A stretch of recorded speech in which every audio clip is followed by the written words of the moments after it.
శ్రీ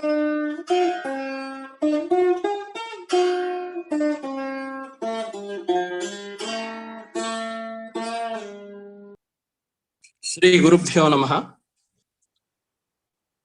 శంకరం శంకరాచార్యం కేశవం బాదరాయణం సూత్రభాష్యకృతౌ వందే భగవంతౌ పునః పునః. శృతి స్మృతి పురాణానాం ఆలయం కరుణాలయం నమామి భగవత్పాద శంకరం లోక శంకరం. సాధారణంగా జీవుడికి పరమాత్మకి ఉన్న సంబంధం ఏమిటి అనే విషయంలో అభిప్రాయ భేదాలు ఉన్నాయి.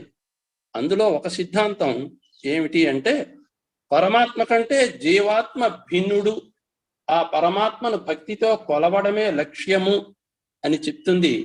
అదే ద్వైత సిద్ధాంతము అంటాం.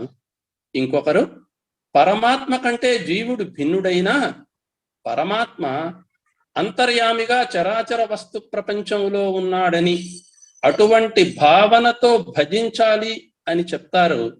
ఇదే విశిష్ట అద్వైతంగా ఇక ఆదిశంకరులు వ్యాప్తిలోనికి తీసుకొని వచ్చింది అద్వైతం. పై సిద్ధాంతాల కంటే భిన్నంగా ఉండేది. ముక్త దశలో జీవుడు ఈ సంసారం నుంచి తప్పించుకుంటాడని, పరమాత్మలో కలుస్తాడు అని ఈ సిద్ధాంతం చెప్పదు. జీవాత్మ పరమాత్మల ఐక్యము ఇక్కడ కాదు. ఎందుకంటే కలవడం అనే మాట ఎప్పుడు వస్తుంది అంటే, రెండు భిన్నమైన వస్తువులు ఉంటే కదా. నిజంగా ఆలోచిస్తే జీవాత్మ పరమాత్మ భిన్నులు కారు. కాబట్టి ఆత్మ అనేది ఒక్కటే, తనంతట తానే అయి ఉంటుంది. కాబట్టి కలియడము అనేది ఇక్కడ కాదు. బంధాలలో ఉన్నప్పుడు జీవుడని, బంధాలను త్రెంచినప్పుడు బ్రహ్మమని ఆ ఒక్కడనే అంటాం. ఇంకా చెప్పాలంటే మనస్సుతో తాదాత్మ్యము చెందిన కొద్దీ జీవుడుగా, అది లేనప్పుడు బ్రహ్మముగా ఉంటాడు, సహజమైన రూపములో భాషిస్తాడు అనేటటువంటిది మనకి ఇక్కడ చెప్పడం జరుగుతుంది. ఈ స్థితిలో ఒకసారి అద్వైతంలో మనం పరిశీలిస్తే, అద్వైతంలో ఒకటి ఎక్కువ ఒకటి తక్కువ అని చెప్పడం ఉండదు. మనమే బ్రహ్మమని చెబుతుంది. ఎక్కడికో వెళ్ళాలని, ఎక్కడో ఉన్నవానిని చేరుకోవాలనే తపన ప్రయత్నం అనవసరమని, ఈ లోకంలోనే ఈ జన్మలోనే అతడే నేననే ఎరుక సాధ్యము అని ఘంటాపదంగా చెప్పగలిగిందే అద్వైతం. అటువంటి అద్వైత వ్యాప్తి చేసినటువంటి శంకర భగవత్పాదులు అనన్య సామాన్యమైన వ్యక్తి. అతను ఏ కాలంలో జన్మించారు, ఎక్కడ జన్మించారు అనే దానికన్నా, అటువంటి మహానుభావుణ్ణి మాత్రము మనము ఇక చరిత్రలో చూడబోము అనేది సత్యం. కారణం, ఈ మానవ లోకానికి ఆయన ఉపదేశించిపోయినటువంటి విజ్ఞానము అటువంటిది. అది పరిపూర్ణమైన అద్వైత విజ్ఞానం. ఈ సృష్టికంతటికీ సారం మానవుడైతే, మానవుడికి సారము అతని విజ్ఞానమైతే, ఆ విజ్ఞానము అంతటికీ పరమ సారము అద్వైత విజ్ఞానమే. అదేమిటండి? ఈ లోకంలో ఎంతో విజ్ఞానం ఉంది కదా. లోక జ్ఞానము కామన్ సెన్స్, శాస్త్ర జ్ఞానము సైంటిఫిక్ సెన్స్, కళా జ్ఞానము ఆర్టిస్టిక్ సెన్స్, ఇటువంటి జ్ఞానాలు ఎన్నో ఉన్నప్పుడు వీటికి వేటికి లేని విశిష్టత అద్వైత విజ్ఞానానికి ఎలా వచ్చింది అనే ప్రశ్న రావడము సహజమే. కానీ మానవుడు ఆర్జించిన విజ్ఞానము ఎంతో ఉన్నది అనేదానికి సందేహం లేదు. కానీ ఎంత ఉన్నా ఎన్ని ఉన్నా ఆ విజ్ఞానమంతా చివరకు నిరుపయోగమే.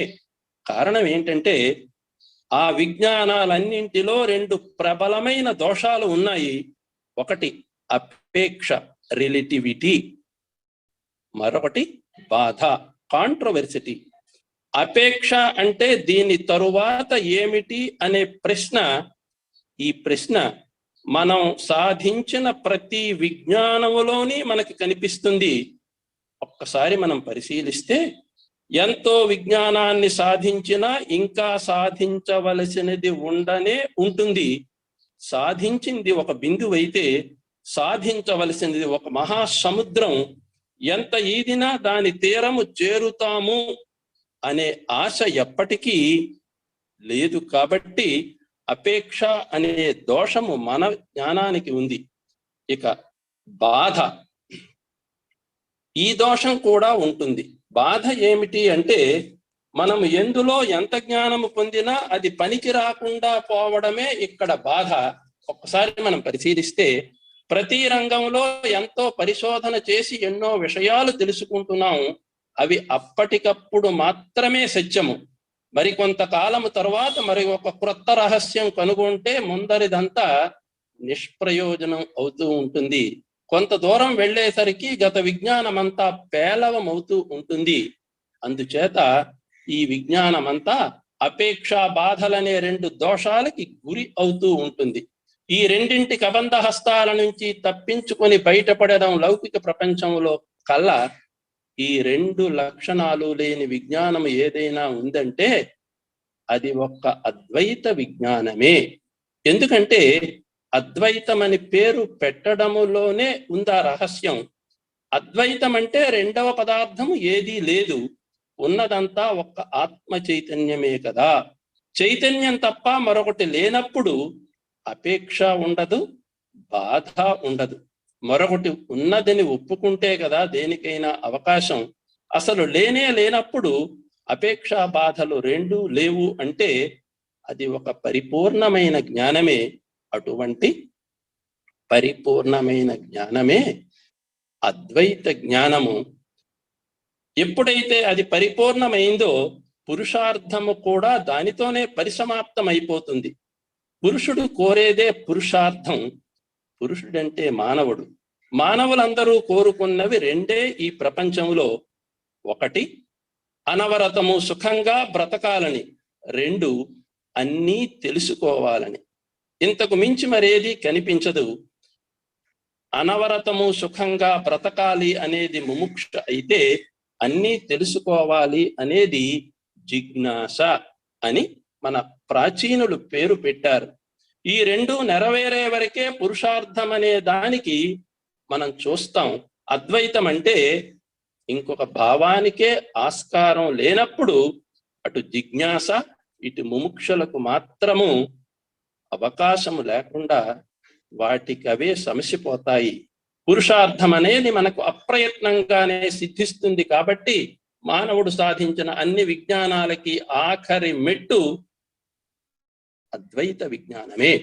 మిగిలిన విజ్ఞానాలన్నీ సాపేక్షమైతే, రిలేటివ్ అయితే ఇది నిరపేక్షము, అబ్సల్యూట్. అవన్నీ సబాధమైతే, కాంట్రడిక్టెడ్ అయితే ఇది నిర్బాధం, అన్కాంట్రడిక్టెడ్. ఇది అద్వైత విజ్ఞానానికి ఉండే విశిష్టత.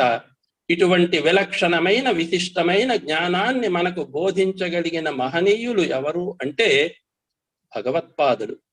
తెలియవలసిందంతా తెలుసుకొని దాన్ని అనుభవానికి తెచ్చుకున్న పూర్ణ పురుషులే భగవత్పాదులు. శంకరుల్లాంటి పూర్ణ పురుషులు అనుభవానికి తెచ్చుకోవడం వలనే ఆయన భగవత్పాదులయ్యారు. అలా తెచ్చుకున్న విజ్ఞానాన్ని మరలా ఈ మానవ సమాజానికి ఉపదేశించి పోవడం వలన జగద్గురువులు అయ్యారు. అటువంటి శంకరులు మనకి బోధించిన అద్వైత విజ్ఞానము తప్ప మరొకటి లేదు ఈ లోకములో. సకల సంశయోచ్ఛేదకమైన ఆత్మ విజ్ఞానము సబ్జెక్ట్ అది. మిగిలిన అనాత్మ విద్యలన్నీ దాని ముందు బలాదూరవాలి. అందుచేత జిజ్ఞాసాశీరులైన మానవులందరూ మిగిలిన శాస్త్రముల మీద ఎంత అభిరుచి ఉన్నా కాలక్రమములలో వాటిని అన్నిటినీ పక్కని పెట్టాలి. కారణం అవన్నీ ప్రేయోదాయకమే. ప్రేయస్సు వేరు, శ్రేయస్సు వేరు. కాబట్టి అవన్నీ తాత్కాలికమైన ఆనందాన్ని ఇచ్చేవే. సార్వకాలికమైన నిర్వృత్తిని ప్రసాదించే శ్రేయస్సు ఏదంటే అద్వైతము. అది శాంకరమైన విజ్ఞానము ఒక్కటే. ఎటువంటి వారికైనా జీవితంలో ఏదో దశలో చిట్ట చివరికి అది తప్ప వేరొక శరణ్యము లేదు అని మనకి ఈ అద్వైత సిద్ధాంతంలో శంకరులు తెలియజేశారు. ఇక అద్వైత సిద్ధాంతంలో ఉండే సోపానాల దగ్గరికి వస్తే ఒకసారి ఒక మాట చెప్తారు. ఉపనిషత్తులకి, ఆగమాలకి, అన్ని పురాణాలకి, స్మృతులకి, భారతాది ప్రబంధాలకి, బ్రహ్మసూత్రాలకి కూడా అద్వైతమునందే పరమ తాత్పర్యము అని పెద్దలు చెప్తారు. అది కూడా శివుని అనుగ్రహము వలనే అద్వైత వాసన కలుగుతుంది అంటూ శ్రీకంఠ భాష్యాన్ని వ్యాఖ్యానించినటువంటి అప్పయ్య దీక్షితుల వారు తథాప్యనుగ్రహాదేవ తరుణేందు శిఖామణే అద్వైత వాసనా పుంసాం ఆవిర్భవతి నాణ్యత. తథాప్యనుగ్రహాదేవ తరుణేందు శిఖామణే అద్వైత వాసనా పుంసాం ఆవిర్భవతి నాణ్యత. తరుణ చంద్రుడు శిఖాభూషణముగా గల పరమశివుని అనుగ్రహము లేనిదే అద్వైత వాసన కలగదు అంటారు. సర్వ వేదాంతాలకి అద్వితీయమైన బ్రహ్మయందే తాత్పర్యము అని శృతులకు, స్మృతులకు, పురాణములకు ఆలయము, కరుణాలయము అయినటువంటి శంకరులు మనకి తెలియచేశారు. ఇప్పుడు అద్వైత దర్శనాన్ని నిరూపించే కొన్ని సిద్ధాంతాలని మనము ఇక్కడ ప్రతిపాదించే ప్రయత్నములో ద్వైత బోధకములైన వాక్యములు ఎన్ని ఉన్నప్పటికీ ఆ ప్రబంధములో అద్వైత బోధకముకు వాక్యము ఒకటి మాత్రమే ఉన్నప్పటికీ ఆ గ్రంథమునకు అద్వైతమునందే పరమ తాత్పర్యము అని నిశ్చయిస్తారు. ఎందుకంటే అద్వైతము నియతముగా ద్వైతమును అపేక్షిస్తుంది. ఎందువల్ల అపేక్షిస్తుంది అంటే అద్వైతం అనేది ద్వైత విజ్ఞానముతోనే సాధ్యమైన కర్మలు, ఉపాసనలు అనేటువంటి కర్మ అనే బహిరంగ, ఉపాసన అనే అంతరంగ సాధనలతో సాధ్యం అవుతుంది అనేది మనకి చెప్పారు. తమేతం బ్రాహ్మణ వివిదిషంతి యజ్ఞేన దానేన తపసా అనాశకేన. బ్రహ్మను తెలుసుకున్న వారు వేదమును అధ్యయము చేయుట, యజ్ఞము, దానము, తపస్సు మొదలైనవి విషయ అనుభవముతో తెలుసుకోవాలని కోరుకుంటారు అని. అలాగే భగవత్పాదులు కూడా స్వవర్ణాశ్రమ ధర్మేణ తపసా హరితోషణాత్ సాధనం ప్రభవేత్ పుంసాం వైరాగ్యాది చతుష్టయం. తమ తమ వర్ణాశ్రమ ధర్మములతోనూ తపస్సుతోనూ హరిని సంతోషపెట్టుట వలన వైరాగ్యము మొదలైనటువంటి సాధన చతుష్టయము అంటే నిత్యానిత్య వస్తు వివేకము, ఐహికాముష్కిక ఫలభోగ విరాగము, శమదమాది షట్క సంపత్తి, ముముక్షత్వము అనేటటువంటి సాధన చతుష్టయము సిద్ధిస్తుంది. ఎప్పుడంటే తమ తమ వర్ణాశ్రమ ధర్మాలతోనూ తపస్సుతోనూ హరిని సంతోషపెట్టుట వలన అంటూ భగవత్పాదులు అన్నది స్వవర్ణాశ్రమ ధర్మేణ తపసా హరితోషణాత్ సాధనం ప్రభవేత్ పుంసాం వైరాగ్యాది చతుష్టయం. అద్వైతం అంటే ద్వైత నిషేధ రూపమే అవడం వల్ల నిషేధ్యమును తెలియచేయుట మీదే నిషేధము ఆధారపడి ఉంటుంది. ద్వైత వాక్యాలు అద్వైతానికి ఉపయోగిస్తాయి. సిద్ధాంతాలలో అద్వైతము పారమార్థికము, ద్వైతము కల్పితము. కాబట్టి కాల్పనికమైన భేద నిరూపణకి పరమార్థమైన అద్వైతానికి విరోధము ఉండదు. ముఖ్యంగా అద్వైత అనుభవము ద్వైత విఘటకమే అంటారు. అంటే ద్వైతాన్ని నశింపచేసేది. దీనికే యత్ర త్వస్య సర్వమాత్మయవాభూత్ తత్ర కేన కం పశ్యేత్ కేన కం విజానీయాత్. అంతయు ఆత్మయే అయినప్పుడు దేనితో దేనిని చూస్తాడు, దేనితో దేనిని తెలుసుకుంటాడు. అనేటటువంటిది మనం చూస్తే ద్వైత బోధక వాక్యాలు అనేకముగా ఉండేటటువంటి గ్రంథాలలో కూడా అద్వైత బోధక వాక్యము ఒక్కటే ఉన్న ఆ గ్రంథము అద్వైత పరమే అంటూ ఈ అద్వైతానికి సంబంధించినటువంటి సోపానాలుగా ఒక 8 అంశాలు తీసుకొని ఒక్కొక్కటి 5 నిమిషాల్లో చెప్పుకుంటూ మన సమయంలో పూర్తి చేసుకునే ప్రయత్నం 5:30లోగానే అద్వైతంలో మూల సిద్ధాంతాలలో ఒకటి బ్రహ్మమే అందరికీ ఆత్మ. 2 ప్రపంచం పైకి కనబడుతుంది, వాస్తవంలో ఇది మిథ్య. 3 మోక్షము జ్ఞానము వలన మాత్రమే లభిస్తుంది. 4 జీవాత్మ పరమాత్మ ఒక్కడే. 5 బ్రహ్మ నిర్గుణము. 6 జీవించి ఉండగానే ముక్తి పొందవచ్చు, అదే జీవన్ముక్తి. 7 సత్యము 3 విధాలు: ప్రాతిభాసిక, వ్యావహారిక, పారమార్థిక. 8 హరిహరుల మధ్య భేదము లేదు, అభేదం. అద్వైతంలో మూల సిద్ధాంతాలుగా కొందరు పెద్దలు చెప్పిన ఈ 8 అంశాలని మనకి ఉండేటటువంటి ఉపనిషత్తుల్లో వీటికి సంబంధించిన కొన్నింటిని ఇక్కడ మనం ప్రస్తావించుకుంటూ, ఇందులో మొట్టమొదటిది బ్రహ్మమే అందరికీ ఆత్మ, బ్రహ్మ సర్వాత్మకము అనేటువంటిది అద్వైత మూల సిద్ధాంతాలలో. ఇది మనం ఒక్కసారి చూస్తే పురుషయే వేదం సర్వం, ఇది మనకి ఋగ్యజు సామవేదాలన్నింటిలో కూడా పురుషయే వేదగం సర్వం, ఇది అంతా పురుషుడే. అలాగే సర్వం కల్విదం బ్రహ్మ ఏకం సత్ విప్రా బహుదా వదంతి, ఇలాంటివి మనం చూస్తే పురుషయే వేదగం సర్వం, అంతయు పురుషుడే అని ఋగ్యజుస్సామ వేదాలు చెప్తుంటే, అధర్వణ వేదంలో కూడా పురుషయే వేదం విశ్వం అంటున్నారు. ఈ ప్రపంచమంతా పురుషుడే, పరమాత్మే. అందువల్ల బ్రహ్మయే సత్యము, బ్రహ్మ కంటే భిన్నముగా పరమార్థమైన వస్తువు లేదు.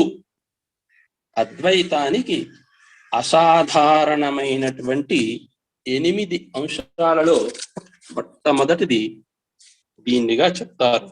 మొదటి సిద్ధాంతం ఏమిటి అంటే, బ్రహ్మ కంటే భిన్నమైన పరమార్థము ఏదీ లేదు. ఇక రెండవ దాని దగ్గరికి వస్తే, వాస్తవములో ప్రపంచము మిథ్య అనేటటువంటిది అద్వైత సిద్ధాంతంలో చెప్పేటటువంటిది. మనకి ప్రపంచం పరమాత్మ కంటే భిన్నమైనందువలన జడము, అందుచేత పరమాత్మ ప్రపంచము పరస్పర భిన్నములుగా భాషిస్తున్నాయి అనేటటువంటిది యథార్థము కాదు. కానీ ఎందుకు అలా అనిపిస్తున్నది అంటే, అజ్ఞానము వలన ప్రపంచము భిన్నముగా భాషిస్తున్నది అనే భావన కలుగుతున్నది. నిజానికి ప్రపంచము అనృతము అనేటటువంటిది అద్వైత సిద్ధాంతములో ఉండే అసాధారణమైన రెండవ సిద్ధాంతము. ఇందులో రెండవ సిద్ధాంతం ఏమంటే, ప్రపంచము అనృతము. అనృతము అంటే ఋతము కానిది. ఋతము అంటే సత్యము, సత్యము కానిది అనృతము, ఫాల్స్, అన్రియల్. అనాత్మ ప్రపంచమంతా సత్యం కాదు, సత్యమైన ఆత్మ తాలూకా ఆభాస, ఎపియరెన్స్ అంటాం. కాబట్టి ఆత్మరూపేణ సత్యం, దీనిపాటికిది అనృతము. అందుచేత ఈ ప్రపంచము ఆత్మ తాలూకా ఆభాష. మరి ఆభాష అంటే వస్తువే మరో రూపములో భాషించడము లేదా కనిపించటము ఎపియరెన్స్. రజ్జువు మనకి వస్తువైతే సర్పము దాని అభాస. అభాస అంటే దాని పాటికది అబద్ధం, వస్తువుగా అదే సత్యం. ప్రపంచము కూడా అటువంటిదే. నామరూపాత్మకంగా అసత్యం ఈ ప్రపంచం, సచ్చిదాత్మకంగా సత్యం. కాబట్టే దీనిని వేదాంతులు అనిర్వచనీయము అన్నారు. సత్తు కాదు, అసత్తు కాదు. ఎందుకంటే స్వతహాగా అసత్తు, వస్తు రూపంగా సత్తు. ఇది అభాస లక్షణం. అటువంటిది ఈ ప్రపంచం అని ఈ రెండవ సిద్ధాంతంలో మనకు చెప్పేది ముఖ్యంగా ప్రపంచము అనృతము. ఈ ప్రపంచముతో గాఢమైన సంబంధం అనేదే బంధం. ఈ విషయం మనందరికీ అనుభవంలో ఉన్నదే. బ్రహ్మాభిసంధ రూపమైన భావనే మోక్షం. అంటే నేనే బ్రహ్మను అను భావన. ఇది శృతి సిద్ధము. విద్వాంసుల అనుభవములో ఉన్న విషయము కూడా ఇదే. దీనికి సంబంధించి చాందోగ్యోపనిషత్తులో ఉండేటటువంటి షష్టాధ్యాయములో షోడశ ఖండంలో చెప్పింది ఒక్కసారి 3 మంత్రాలు దీనికి తెలియజేశారు. ఒక్కసారి వాటిని ఇక్కడ తెలియజేస్తున్నాను. పురుషం సౌమ్య ఉతహస్తే గృహీత మానయంతి అపహర్షీత్ స్థేయమకార్షీత్ పరసుమస్తై తపత ఇతి సయది తస్య కర్తా భవతి తతః ఏషానృతం ఆత్మానం కురితే సోనృతాభిసంధః అనృతేన ఆత్మానమందద్దాయ పరసుం తప్తం ప్రతిగృహ్ణాతి స దహ్యతే అదహన్యతే. ఇది మొదటి మంత్రం. ఇక్కడ జరిగినటువంటి సంభాషణ అరుణి శ్వేతకేతునితో అంటూ, ఓ అబ్బాయి, రాజభటులు ఒకడిని చేతులతో పట్టుకొని వస్తారు. అతడు ధనం అపహరించాడు, దొంగతనం చేశాడు. అందుచేత ఒక గొడ్డలని కాల్చి ఉంచండి. అతడు దొంగతనం చేస్తే దానితోనే అతడు తనని అపవిత్రుణ్ణిగా చేసుకున్నాడు, అనృతానికి అలవాటు పడ్డాడు, అసత్యముతో కప్పుకున్నాడు. అందువల్ల కాలిన గొడ్డలని పట్టుకుంటాడు. పట్టుకుంటే దహింపబడతాడు, చచ్చిపోతాడు. ఇది వినడానికి రెండవ మంత్రం అయ్యాక మనకి కొంచెం వింతగా ఉంటుంది. గొడ్డలని వేడిదాన్ని పట్టుకుంటే ఎవరైనా కాలిపోతారు. ఎవరు? అసత్యము, అనృతముతో ఉన్నవాడు. ఇక రెండవ మంత్రానికి వచ్చేసరికి అంటారు, అధయది తస్యా కర్తా భవతి తత ఏవ సత్యమాత్మానం కురితే సత్యాభిసంధః సత్యేనాత్మానమంతర్ధాయ పరసుం తప్తం ప్రతిగృహ్ణాతి సన దహ్యతేధ ముచ్యతే. ఇది ద్వితీయ మంత్రము. ఒకవేళ ఇతడు దొంగ కాకపోతే, దొంగతనానికి కర్త కాకపోతే, అతడు సత్యసంధుడు, సత్యము పలికేవాడు, సత్యమునందు ఆసక్తి కలిగిన వాడే అవుతాడు. కాబట్టి ఈ వేడి గొడ్డలని పట్టుకుంటే అతడికి వేడి తగలదు, దహింపబడడు, రాజభటులు అతనిని వదిలివేస్తారు అంటారు. మూడవ మంత్రానికి వచ్చేసరికి ద్వితీయ మంత్ర స యథా తత్ర న దాహ్యైతే తదాత్మ్యమిదం సర్వం తత్ సత్యం స ఆత్మా తత్వమసి శ్వేతకేతో ఇది తృతీయ మంత్రేణ చ అనృతాభిసంధస్య బంధం సత్యాభిసంధస్య మోక్షం చ దర్శయతి. మూడవ మంత్రంలో అంతా పరమేశ్వరాత్మకమే, బ్రహ్మాత్మకమే, అదే సత్యము, అదే ఆత్మ. ఓ శ్వేతకేతు, అది నీవే. ఈ 3 మంత్రాలు అనృతమైన ఈ ప్రపంచాన్ని తనకు సంబంధించినదిగా, తనదిగా భావించేవాడు సంసార బంధములో పడతాడు, సత్యదర్శనం చేసేవాడు మోక్షాన్ని పొందుతాడు అని అంటున్నారు. దీన్ని మనం ఒకసారి చూస్తే, దొంగతనం చేయని వాడు ఆ వేడి గొడ్డలని పట్టుకుంటే అతడికి ఏ రకమైన బాధ కలగదు అనే భావన ఇక్కడ మనకి కనిపించడం విచిత్రంగా ఉన్నప్పటికీ, సత్యాన్ని ఎవరైతే పలుకుతారో, నిన్న మొన్న మనకి గురువు గారు చెప్పారు, ప్రహ్లాదుడి గురించి చెప్తూ నిరంతరము ఆత్మతత్వములో, సత్యము అంటే ఇక్కడ ఈ ఆత్మతత్వములో ఉండేటటువంటి వారికి అగ్ని కాల్చడం కానీ, వాయువు వల్ల ఇబ్బంది కానీ, ఎప్పుడు ఎక్కడ ఏ రకముగా ఉన్నా వారికి ఏ రకమైన ఇబ్బంది కలగదు అనేటటువంటి భావముగా మనం ఇక్కడ గ్రహించాలి అంటూ రమణులకి సంబంధించి దీనికి మనం చెప్పుకోవచ్చు. ఎందుకంటే ఆయన గిరి ప్రదక్షిణ చేస్తూ ఉన్నప్పుడు ఆయనతో ఉండేటటువంటి రంగన్ అనే ఆయన వెనకాతలు వస్తున్నారు. ఆ వెనకనున్న ఆయనకి ఒకసారి ముళ్ళు గుచ్చుకుంది. ఆ గిరి ప్రదక్షిణ సమయంలో రమణులు వెళ్ళి ఆ ముళ్ళు తీశారు. ఇద్దరూ మళ్ళా నడుస్తున్నారు. ఈసారి రమణునికి ముళ్ళు గుచ్చుకుంది. అతని తోడుగా ఉన్న ఆ రంగన్ వచ్చి ఈయన పాదములో ముళ్ళుని తీయడానికి చూశాడు. కానీ అప్పటికే ఆయన పాదము నిండా ఎన్నో ముళ్ళు గుచ్చుకొని ఉన్నాయి. రెండవ పాదం చూస్తే అక్కడా గుచ్చుకునే ఉన్నాయి. అప్పుడు ఈ ముళ్ళు తీయకుండా అక్కడికి ఒక ముక్కగా, అంటే నేల మీద గట్టిగా రాశారట. అంటే లోపల భాగం ముళ్ళు లోపలే ఉండిపోయింది, బయట భాగం బయటే వచ్చిపోయింది.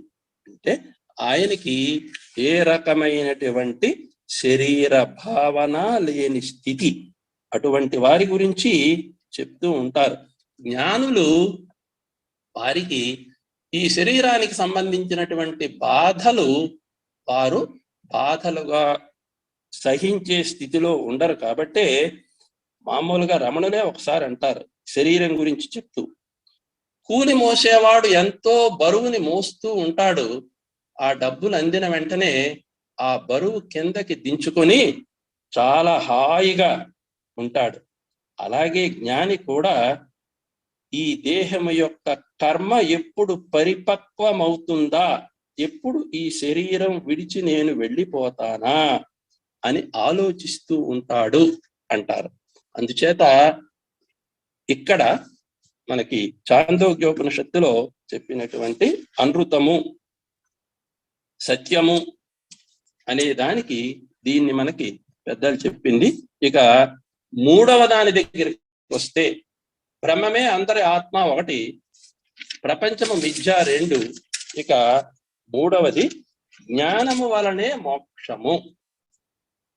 ఇది కూడా మనకి అద్వైతంలో ఉండేటటువంటి అసాధారణమైనటువంటి ధర్మం. కాబట్టే పురుష సూక్తంలో మనకి చెప్తారు, తమేవం విద్వానమృత ఇహ భవతి నాణ్య పంథా విద్యతే యనాయ.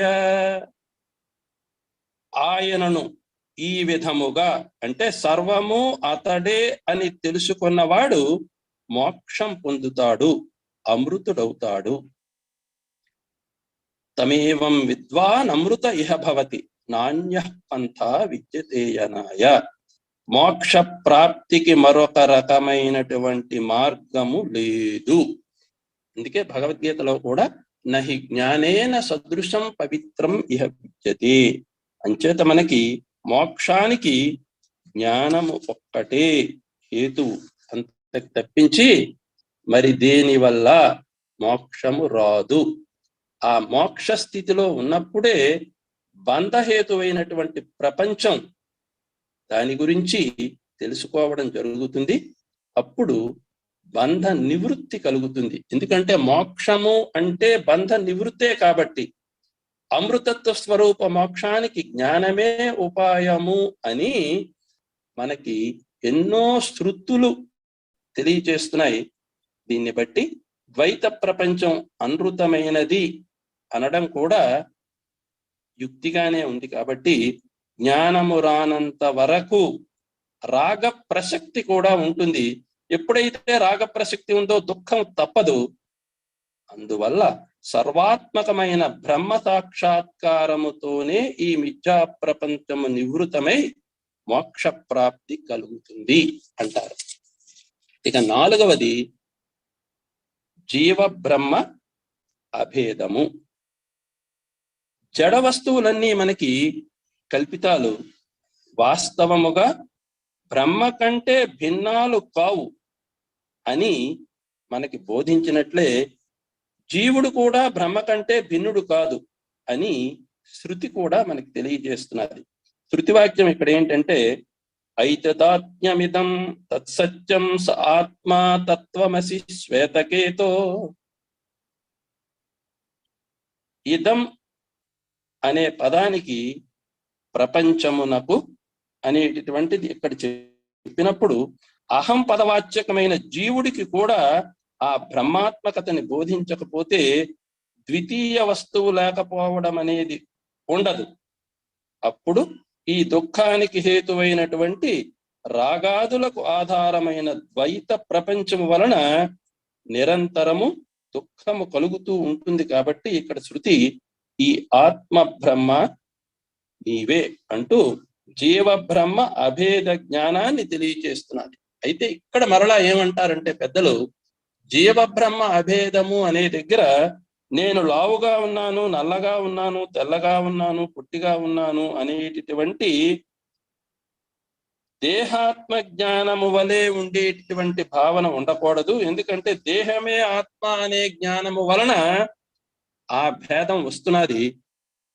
అందుచేత అటువంటిది కాకుండా తత్వమసి అనేటటువంటి ఉపదేశము ద్వారా దీనిని తెలుసుకోవాలి అంటూ బృహదారణ్యంలో చెప్పినటువంటి యావన్న విమోక్ష్యే అధ సంపత్యే, ప్రారబ్ధ క్షయము కావటమే ఆలస్యం, వెంటనే బ్రహ్మ అవుతాడు.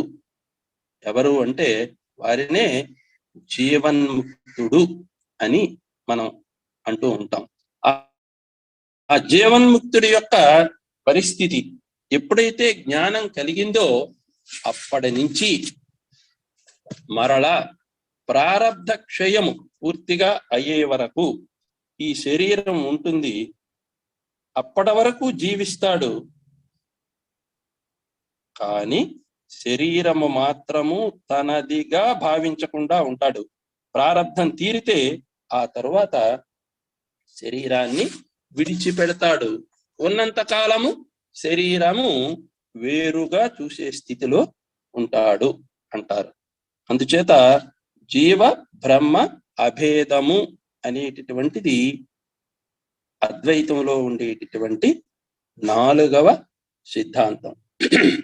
దీనికే చెప్తారు ఏమి అంటే, యథా నద్యః స్పందమానా సముద్రే అస్తం గచ్చంతి నామరూపే విహాయ తథా విద్వాన్ నామ రూపాద్విముక్తః పరాత్పరం పురుషముపైతి దివ్యం. నదులు ఎలాగైతే నామరూపాలన్నీ విడిచిపెట్టి సముద్రంలో లయించిపోతాయో, జ్ఞాని కూడా నామరూపాల నుండి విముక్తుడై దివ్యత్వము ఉండేటటువంటి ఆ పరమాత్మతో ఐక్యమవుతాడు అంటారు. దీన్ని బట్టి కూడా జీవ బ్రహ్మలకు అభేదము అనేటటువంటిది ఇది స్వాభావికమే. ఈ భేదం మరెందుకు వచ్చింది?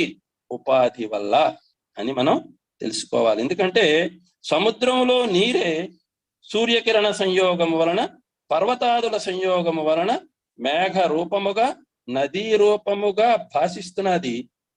ఈ భాషము అంతా ఉపాధి వల్లే. సహజంగా అయితే అది ఒకే నీరు, ఉపాధి వల్ల మనకి ఈ విలక్షణ అంతా కనిపిస్తున్నది. అందుచేత జీవ బ్రహ్మ అభేదాన్ని బోధించడమే 4వ సిద్ధాంతము. 5వది బ్రహ్మ నిర్గుణము అనేటటువంటిది 5వ సిద్ధాంతం. సాక్షి చేత కేవలో నిర్గుణశ్చ, దేనితో సంబంధం లేకుండా సాక్షి మాత్రంగా చూస్తూ ఉంటాడు, ఒకడే నిర్గుణుడు అనేటటువంటిది శృతి వాక్యం మనకి. ఇటువంటివి చాలా శృతి వాక్యాలను మనకి చెప్తూ జీవభ్రమల అభేదం కూడా పరమాత్మ యొక్క పూర్ణత్వాన్నే. అందుకే పరంచ అపరంచ బ్రహ్మ ఇదోంకార, ఓంకార రూపమైన బ్రహ్మ పరము అపరము 2 విధాలుగా. పాదోస్య విశ్వభూతాని త్రిపాదస్యామృతం దివి, సమస్త భూతములు పరమాత్మ యొక్క ఒక పాదమే, 3 పాదాలు ద్యులోకంలో ఉన్నాయి. ఈ రకంగా మనకి యత్రాన్యత్ పశ్యతి అన్యత్ శృణోతి అన్యత్ విజానీతి తదల్పం, ఎక్కడ ఇంకొక దానిని చూస్తాడో వింటాడో తెలుసుకుంటాడో అటువంటిది అల్పము అని అల్పము గురించి చెప్తారు. పరమాత్మ తత్వాన్ని చెప్పేటప్పుడు బ్రహ్మ నిర్గుణ స్వరూపుడు, ఆయనే పూర్ణము, నిర్గుణము, పరమార్థము అనేటటువంటి బ్రహ్మ తత్వాన్ని చెప్తారు మనకి. ఇక 6వది జీవన్ముక్తి. ఈ జీవన్ముక్తికి సంబంధించి కూడా మనకి శృతులలో చెప్పింది చూస్తే, తమేవం విద్వానమృత ఇహ భవతి, విశ్వమంతటా వ్యాపించిన పరమాత్మను సర్వాంతర్యామిగా తెలుసుకున్నవాడు జీవన్ముక్తుడు అవుతాడు. ఇప్పుడే మనం అనుకున్నాం, జీవన్ముక్తుడు అంటే ఎప్పుడైతే ఆ పరమాత్మ తత్వాన్ని పొందిన జ్ఞానం వస్తుందో అతడు శరీరంతో ఉన్నప్పటికీ ప్రారబ్ధం అయ్యే వరకే ఈ శరీరంతో ఉంటాడు అని. దానికి చాలా మనకి కేనోపనిషత్తులో ఇహచేదవేదితి, ఐతరేయ శ్రుతిలో కూడా గర్భేణ సన్ అన్యేషం, ఇతరులకు గర్భములో ఉండగానే ఐతరేయి జీవన్ముక్తి అనేటటువంటిది ఆ రకంగా ఎవరైతే అద్వైతంలో ఉండేటువంటి సిద్ధాంతంగా ఈ జీవన్ముక్తిని కూడా మనకి తెలియజేస్తారు. ఇది 6వ సిద్ధాంతం. దీనికోసమే అద్వైత సిద్ధాంతంలో జీవన్ముక్తికి సంబంధించిన నిర్గుణ భావాన్ని తెలియజేస్తూ స్మృతి వాక్యం చెప్తారు. బ్రహ్మణా సహతే సర్వే సంప్రాప్తే ప్రతిసంచరే పరస్యాంతే కృతాత్మనః ప్రవిశంతి పరంపదం. ప్రతిసంచరము, మహాప్రళయము. ఎప్పుడైతే మహాప్రళయ కాలములో కూడా భగవంతుని విగ్రహము కూడా, అంటే హిరణ్య గర్భుడి స్థితిలో కూడా లేని మాయ అయినప్పుడు స్థితిలో కూడా సంస్కార వశము చేత సర్వాత్మ భావన కలిగి నిర్గుణ బ్రహ్మ భావాన్ని కలిగి ఉంటాడు ఈ జీవన్ముక్తుడు అని. 7వ అంశముగా సత్తా అనేది 3 విధాలుగా ఉంటుంది అని, దీనికి సంబంధించి చాలా విస్తారంగా మనకి 3 రకాలైనటువంటి వాటిని డాక్టర్ గారు కూడా ఇంతకు ముందు మనకి ఈ వివేక్ చూడమని ఇటువంటి సందర్భాల్లో ఆ 3ంటిని మనకి తెలియజేశారు. ఆ 3 పారమార్థిక, వ్యావహారిక, ప్రాతిభాషిక. ఒక్కొక్క స్థితిలో ఒక్కొక్క పేరుతో దాన్ని మనం చెప్పుకుంటూ ఉంటాము అని. చివరిగా 8వది హరిహర అభేదము. ఇది అద్వైతంలో ఒక ముఖ్యమైనటువంటి అంశం. ఉపాసనాకాండలో ఉపాస్యమైనటువంటి సగుణమూర్తికి ఈశ్వరత్వం, అద్వైతానికి అభీష్టమైన సిద్ధాంతమే ఇది కూడా. అటువంటి ఈశ్వరుడే మనకి దీంట్లో చెప్తూ, యతో వా యమాని భూతాని జాయంతే యాన జాతాని జీవంతి యత్ ప్రయంతి అభిశంసంతి తత్ విజిజ్ఞాసస్వ తత్ బ్రహ్మేతి. దేని నుంచి ఈ భూతాలు పుడుతున్నాయో, దేని వలన పుట్టిన భూతములు జీవిస్తున్నాయో, దేని యందు లయిస్తున్నాయో దానిని తెలుసుకోవాలని కోరుకో, అదే బ్రహ్మ అని మనకి శృతిలో వచ్చినటువంటి విషయం. ఈ శివకేశవ అభేదం కూడా మనకి ముఖ్యంగా భాగవతంలోని పోతన గారి గురించి చెప్తూ వ్యావహారిక దశలో కూడా అటు రామకృష్ణులకు కానీ దక్షిణామూర్తి శివులకు కానీ భేదము లేనట్లుగే హరిహరులకు కూడా భేదము లేదు అనేదే అద్వైత సిద్ధాంతం. కాబట్టి శాంతం శివమద్వైతం అని మాండూక్యంలో పరబ్రహ్మని శివపదముతో బోధిస్తే, అదే కాఠక శృతికి వచ్చినప్పుడు తద్విష్ణో పరమం పదం, విష్ణు శబ్దంతో పరబ్రహ్మని చెప్పారు. అంచేత అటు మాండూక్యంలో ఆ పరంబ్రహ్మని శివశబ్దంతో చెప్పిన, ఇక్కడ విష్ణు శబ్దంతో చెప్పిన ఆ అభేదము వలనే. కాబట్టి 10వ స్కందంలో మనం ఇప్పుడు చెప్పుకునేటువంటి తనువున అంటిన ధరణీ పరాగంబు పూసిన నిరిపూతి పోతగాగా అంటూ పోతన గారు ఆ రెండిటికి ఉండేటటువంటి అభేదాన్ని మనకి అద్భుతమైనటువంటి పద్యంలో తెలియజేశారు. అంతేత అద్వైతంలో మూల సిద్ధాంతాలను మరొకసారి గుర్తుకు తెచ్చుకుంటే, 1 బ్రహ్మమే అందరికీ ఆత్మ, 2 ప్రపంచం పైకి కనిపించినా ఇది మిథ్య, 3 మోక్షము జ్ఞానము వలనే వస్తుంది, 4 జీవాత్మ పరమాత్మ ఒక్కరే, 5 బ్రహ్మ నిర్గుణము, 6 జీవించి ఉండగానే ముక్తిని పొందవచ్చు, అదే జీవన్ముక్తి, 7 సత్యము 3 విధాలు, ప్రాతిభాసిక వ్యావహారిక పారమార్థక, 8 హరిహరుల మధ్యన ఉండేటువంటి అభేదము. చివరిగా అద్వైతము అనే దాన్ని ఒకసారి 5 నిమిషాల్లో పూర్తి చేసుకునే ముందు, అద్వైతం అంటే పెద్దలు చెప్పింది ఏంటంటే, అది నాకంటే అన్యం కాదని చూడడం అద్వైతం, కానీ దానికి నేను అన్యం కాదని చూడడం కాదు. అది నాకంటే అన్యం కాదని చూడడం అద్వైతం, కానీ దానికి నేను అన్యం కాదని చూడడం కాదు. ఇది నాకంటే అన్యం కాదు అని దానిని అనన్యంగా చూస్తూ ఉండాలి. మరి ఎలా చూడకూడదు అంటే, దానికంటే నేను అన్యం కాదు అని చూడకూడదు. ఇది కొంచెం మాలాంటి వాళ్ళకి కన్ఫ్యూజింగ్ గానే, అది నాకంటే అన్యం కాదని చూడడం అద్వైతం అంటారు, దానికి నేను అన్యం కాదని చూడడం కాదు, అది అద్వైతం కాదంటారు అనే దానికి పూర్తిగా వివరణ తెలియడం కోసం భగవద్గీతలో మనకి చెప్తూ పరమాత్మ అంటారు, నత్వహం తేషు తేమయి అని శ్లోకంలో చెప్తూ, నేను వాటిలో లేను, అవి నాలో ఉన్నాయి. నేను వాటిలో లేను అంటే వాటికంటే నేను అన్యంగా ఉన్నాను, అవి నాకంటే మాత్రం అన్యం కాదు. మరి అవి అన్యం కాకపోతే అవి ఉన్నాయా అంటే, నచ మత్సాని భూతాని, అసలు అవి కూడా లేవు అంటారు.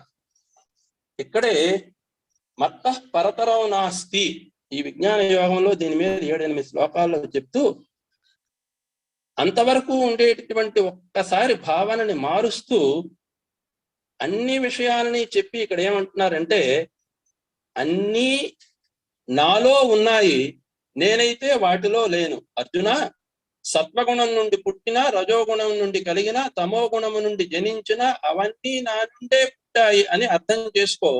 అవి నాలోనే ఉన్నాయి, నేను మాత్రం వాటిలో లేను.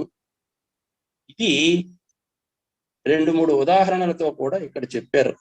ఎలాగా అంటే, సామాన్యం విశేషంలో ఎలా ఉంటుంది, విశేషం ఏదైనా సామాన్యంలో ఉండక తప్పదు అంటూ, అక్కడ ఉన్నది రజ్జువు, రజ్జువులో సర్పాన్ని చూచినప్పుడు సర్పము విశేషముగా తెలుస్తూ ఉంటే రజ్జువు సామాన్యంగా ఉంటుంది. సర్పము రజ్జువు కన్నా అన్యంగా ఉండదు. అసలు నిజానికి సర్పం ఎక్కడి నుంచి వచ్చింది అంటే రజ్జువు నుంచే. సర్పము ఎక్కడ ఉంది? రజ్జువులోనే. మరి రజ్జువు సర్పంలో ఉందా? లేదు. రజ్జువు సర్పంలో లేదు, సర్పం రజ్జువులో ఉంది అంటే విశేషం సామాన్యంలో ఉంది. అదే విశేషంలో సామాన్యం మాత్రం ఉండదు. దీనికే కుండ మట్టే కానీ మట్టి కుండ కాదు. గుణాలు పరమేశ్వరుడే కానీ పరమేశ్వరుడు గుణాలు కాదు. కెరటాలు కడలిలోనే ఉంటాయి కానీ కడలి కెరటంలో ఉండలేదు. ప్రపంచం పరమాత్మలోనే ఉంది. ప్రపంచానికి ఆధారమైన పరమాత్మ మాత్రం ప్రపంచానికి విలక్షణంగా. మేఘాలన్నీ ఆకాశంలో ఉంటాయి, మేఘాలు లేకపోయినా ఆకాశం ఉంటుంది అని ఇప్పుడు ఈ అద్వైత భావానికి చెప్పినటువంటి, అది నాకంటే అన్యంగా కాదని చూడడం అద్వైతం.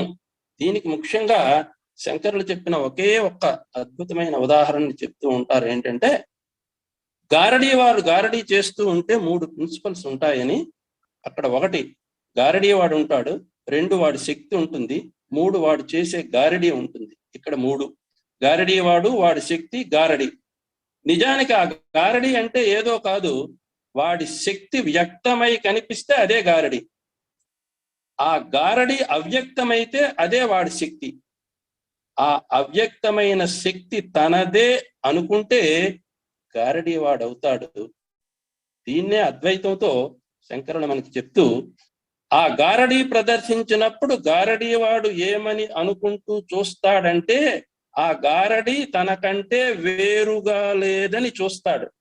తన శక్తే ఆ రూపములో కనపడుతున్నది, అది తనకంటే భిన్నము కాదనే అద్వైత భావనతో చూస్తాడు. అంతేకాని గారడీ కంటే వేరుగా నేను లేను అని చూడకూడదు. నాకంటే వేరుగా గారడీ లేదు అనుకోవడం అద్వైతం, గారడీ కంటే వేరుగా నేను లేను అనుకోవడం అద్వైతం కాదు. ఒకవేళ అలా అనుకుంటే ఇబ్బంది ఏంటంటే, ఈ గారడీ వాడు ఆ గారడీలో కలిసిపోయి నేను అనేటటువంటి స్వరూపాన్ని కోల్పోయి క్రమక్రమంగా తన యొక్క ఉనికిని కోల్పోతాడు అని దీనికి చాలా సార్లు శంకరులు చెప్తూ ఉంటారు ఒక ఉదాహరణని. అందుచేత అద్వైతంలో ప్రధాన భావనగా దీన్ని చెప్తారు.